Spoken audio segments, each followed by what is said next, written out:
जाणार आहे येडेश्वरी माता मंदिर देवस्थानकडे।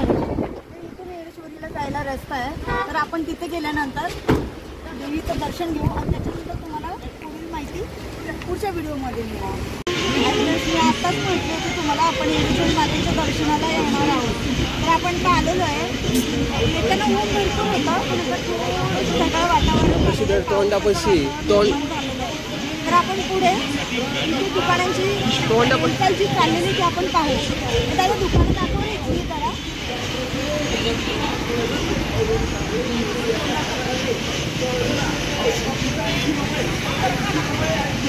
चला, तर आपण आता येडाई मातेच्या महाद्वाराजवळ जाऊ, तिथून पुढचं तुम्हाला दर्शन मी घडवते।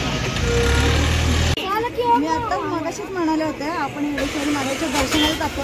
हे आहे ती महाद्वार आणि माझ्याकडे तुळजाईची परडी आहे, ती मी आता भेटवायला आली येडेश्वरी मातेला। तर इथे दुकानांमध्ये किती गर्दी आहे पहा तुम्ही। या दिवसामध्ये सुद्धा किती गाड्या लागलेल्या, तर गर्दी भरपूर आहे। तुम्ही कधी आलात तर खरंच तुम्ही इथे दर्शनाला खूप पवित्र स्थान आहे हे, आणि मनातील तुमच्या सर्व इच्छा इथे पूर्ण होतात। तर आपण महाप्रवेशद्वाराजवळ आलेलो आहे। आता आपण पुढे काय काय आहे आणखी तेही पाहू, किती दुकाने आहेत ते। चल रे दादा ये। कशाचं काय बाय घेऊन बसलात कुडीन कायात, कशाचं काय बाय घेऊन बसलात कुडीन कायात। मला बनून राहू वाटत पैंजण येडूच्या पायाच, मला बनून राहू वाटत पैंजण येडूच्या पायाच। येडूच्या पायाच पैंजण येडूच्या पायाच, येडूच्या पायाच पैंजण येडूच्या पायाच।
येडेश्वरी मातेचं दर्शन घेऊन आलं। दर्शन खूप सुंदर अप्रतिम झालं।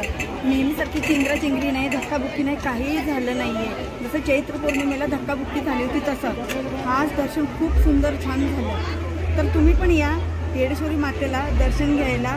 तसं म्हटलं तर इथून जायची इच्छा नाही आहे, पण काय आहे घरी जावंच लागणार आहे ना, कारण माझी पण परडी मला घरी न्यायची आहे। चला मग परत भेटू पुढच्या व्हिडिओमध्ये। बाय।